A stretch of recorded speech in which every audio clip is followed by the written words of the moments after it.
बॉलीवुड में कई एक्टर्स ऐसे रहे जिन्होंने अपनी कामयाबी के तो खूब झंडे गाड़े, लेकिन जब उनकी विरासत को संभालने और आगे बढ़ाने उनके बेटे एक्टिंग फील्ड में आए तो बुरी तरह नाकाम साबित हुए। कईयों को तो शुरुआती कुछ फिल्मों में कामयाबी भी मिली, लेकिन फिर ऐसा लुढ़के कि फिल्म इंडस्ट्री ही छोड़नी पड़ गई। इस लिस्ट में बड़े बड़े नाम हैं। आज के इस वीडियो में हम हिट बाप और फ्लॉप बेटे की इस लिस्ट पर चर्चा करने जा रहे हैं। वीडियो बहुत इंटरेस्टिंग होने वाली है, इसलिए बने रहिए हमारे साथ वीडियो के आखिर तक। नंबर 1, राज कपूर, राजीव कपूर। राज कपूर तो हिंदी फिल्म इंडस्ट्री के अटूट स्तंभ हैं।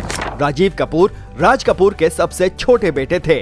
राजीव कपूर ने साल 1983 में फिल्म एक जान है हमसे अपने एक्टिंग की शुरुआत की थी। फिल्म बॉक्स ऑफिस पर कोई खास नहीं कर सकी। इसके बाद उनकी 3-4 और फिल्में आई, लेकिन सब फ्लॉप साबित हुई। राजीव को पहचान मिली साल 1985 में रिलीज हुई फिल्म राम तेरी गंगा मैली से। नरेंद्र सहाय के किरदार ने उनके करियर को रातों रात बुलंदियों तक पहुंचा दिया। ऐसा लगा कि अब उनका करियर तेजी से आगे बढ़ेगा, लेकिन हुआ ठीक उल्टा। इस फिल्म के बाद उनकी फिल्में बॉक्स ऑफिस से एक के बाद एक धड़ाम साबित हुई। आखिरकार उन्होंने एक्टिंग से ही तौबा कर ली। एक्टिंग को अलविदा कहने के बाद राजीव ने फिल्म मेकिंग में हाथ आजमाए। साल 1991 में बतौर प्रोड्यूसर उनकी पहली फिल्म आई हिना, जो सफल साबित हुई। इसके बाद उन्होंने प्रेम ग्रंथ और आ अब लौट चले भी प्रोड्यूस की, लेकिन दोनों ही फ्लॉप साबित हुई। इसके बाद राजीव कपूर ने इंडस्ट्री को अलविदा कह दिया। अरे बाहर की दुनिया बेईमानी का दरिया है। लाख दामन बचाने की कोशिश करो, लेकिन फांदेबाजी के पानी से सारा दामन गीला हो जाता है। नंबर 2, शशि कपूर, कुणाल कपूर। कुणाल कपूर शशि कपूर के बड़े बेटे थे। शशि चाहते थे कि उनका बेटा भी उन्हीं की तरह एक्टर बने। 12वीं पास कर लेने के बाद ही शशि ने कुणाल को इंग्लैंड भेज दिया, जहां उनका एडमिशन एक एक्टिंग स्कूल में करा दिया गया। कुणाल ने अपनी एक्टिंग की शुरुआत महज 12 साल की उम्र में फिल्म सिद्धार्थ से की थी, जिसमें उन्होंने अपने पिता के बचपन की भूमिका निभाई थी। इंग्लैंड से वापस लौटने के बाद कुणाल कपूर ने जुनून, आहिस्ता आहिस्ता, विजेता और उत्सव जैसी कई फिल्मों में काम किया, लेकिन उन्हें कोई सफलता नहीं मिली। लगातार फ्लॉप होती फिल्मों से निराश होकर कुणाल ने अपने पिता से कहा कि अब वो एक्टिंग नहीं करना चाहते। शशि पहले तो नाराज हुए, लेकिन वो जानते थे कि एक्टिंग जबरदस्ती नहीं कराई जा सकती। असल में कुणाल का मन एक्टिंग के बजाय कहीं और था। एक्टिंग छोड़ते ही उन्होंने एक कंपनी बनाई, जिसका नाम था एड फिल्म वालाज। वो अपनी कंपनी के लिए बड़े बड़े ब्रांड्स के विज्ञापन डायरेक्ट करने लगे। देखते ही देखते वो विज्ञापन की दुनिया के बेताज बादशाह बन बैठे। नंबर 3, शशि कपूर, करण कपूर। करण कपूर शशि कपूर के छोटे बेटे थे। शशि उनको भी एक्टर ही बनाना चाहते थे। साल 1986 में फिल्म सल्तनत से उन्हें लॉन्च किया गया। फिल्म तो ठीक ठाक चल गई, लेकिन करण दर्शकों का भरोसा नहीं जीत सके। इसके बाद उनकी 2-4 और फिल्में आई, लेकिन फ्लॉप ही साबित हुई।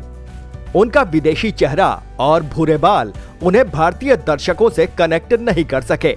आखिरकार करण ने भी अपने बड़े भाई कुणाल की तर्ज पर एक्टिंग को अलविदा कह दिया। करण को फोटोग्राफी का बहुत शौक था, इसे ही उन्होंने अपना करियर बनाने की ठान ली। उनकी खींची गई तस्वीरों में जादू था, जो देखता बस देखता ही रह जाता। देश विदेश में उनकी खींची गई तस्वीरों की प्रदर्शनी लगने लगी। जल्द ही उनका नाम टॉप फोटोग्राफर्स में शुमार हो गया। करण को तमाम अवार्ड्स भी मिले। कुणाल कपूर और करण कपूर की कहानी उन लोगों के लिए भी सबक है जो अपना एक सपना पूरा ना होने पर जिंदगी से निराश हो जाते हैं। दूसरे रास्ते भी हमें मंजिल तक पहुंचा सकते हैं, बस जरूरत है तो उस रास्ते को पहचानने की। इस पर अपने विचार कमेंट बॉक्स में जरूर लिखें। नंबर 4, राजेंद्र कुमार, कुमार गौरव। जुबली कुमार यानी राजेंद्र कुमार के बेटे कुमार गौरव के करियर की शुरुआत किसी हसीन सपने सी रही। उनकी पहली ही फिल्म लव स्टोरी ब्लॉकबस्टर साबित हुई। कुमार गौरव रातों रात स्टारडम की बुलंदियों पर पहुंच गए, लेकिन अचानक उनकी गाड़ी पटरी से उतर गई। उनकी फिल्में धड़ाधड़ फ्लॉप होने लगी। कई फ्लॉप के बाद आई उनकी फिल्म नाम ने उनके डूबते करियर को कुछ हद तक संभाला, लेकिन वो वापस कभी वो मुकाम हासिल नहीं कर सके जो उन्हें पहली फिल्म से हासिल हुआ था। हालांकि उनके इस हश्र के पीछे खुद कुमार गौरव ही जिम्मेदार थे। लव स्टोरी की बम्पर सफलता उनके दिमाग पर हावी हो गई थी। वो किसी नई हीरोइन के साथ काम करने पर कतई तैयार नहीं थे, न तो वो अपनी रोमांटिक इमेज से बाहर निकलने को तैयार थे। आखिरकार वो बॉलीवुड में हाशिए पर चले गए। उन्हें आखिरी बार साल 2002 में फिल्म कांटे में देखा गया था। खबरों की माने तो एक्टिंग छोड़ने के बाद वो कंस्ट्रक्शन बिजनेस में चले गए। अबे वो 2 फुट के घटिया आदमी, तू क्या समझता मैं जिल्लत की नौकरी पर वापस आऊंगा? मैं थूकता हूं ऐसी नौकरी पर। नंबर 5, राजकुमार, पुरु राजकुमार। पुरु राजकुमार अपने दौर के सबसे स्वैग वाले एक्टर राजकुमार के बेटे हैं। साल 1996 में फिल्म बाल ब्रह्मचारी से अपने करियर की शुरुआत की। फिल्म में उनके अपोजिट करिश्मा कपूर थी, लेकिन फिल्म इतनी बुरी तरह फ्लॉप साबित हुई कि अगले 4 सालों तक उन्हें एक भी फिल्म नसीब नहीं हुई। साल 2000 में उन्होंने एक बार फिर वापसी की फिल्म हमारा दिल आपके पास है से, लेकिन इस बार वो हीरो की बजाय विलेन के किरदार में थे। लेकिन नतीजा नहीं बदला। इसके बाद उन्होंने एक के बाद एक दर्जन भर फ्लॉप फिल्में दी। साल 2014 में वो अजय देवगन की फिल्म एक्शन जैक्सन में नजर आए और फिर इसके बाद इंडस्ट्री से गायब हो गए। नंबर 6, मनोज कुमार, कुणाल गोस्वामी। जहां मनोज कुमार ने अपने करियर में ज्यादातर हिट फिल्में ही दी, वहीं उनके बेटे कुणाल गोस्वामी 18 साल के अपने करियर में एक भी हिट फिल्म नहीं दे सके। कुणाल गोस्वामी ने साल 1983 में फिल्म कलाकार से बतौर लीड एक्टर अपने करियर की शुरुआत की थी। इसमें उनके अपोजिट श्रीदेवी थी, लेकिन फिल्म फ्लॉप साबित हुई। इसके बाद कुणाल ने कई फिल्मों में काम किया, लेकिन एक अदद हिट को वो तरसते ही रहे। आखिरकार उनके डूबते करियर को बचाने के लिए खुद उनके पिता मनोज कुमार आगे आए। साल 1999 में मनोज साहब ने फिल्म जय हिंद डायरेक्ट की। फिल्म में कुणाल लीड रोल में थे, लेकिन ये फिल्म भी सुपर फ्लॉप साबित हुई। लगातार असफलता से निराश कुणाल ने आखिरकार एक्टिंग से तौबा कर ली।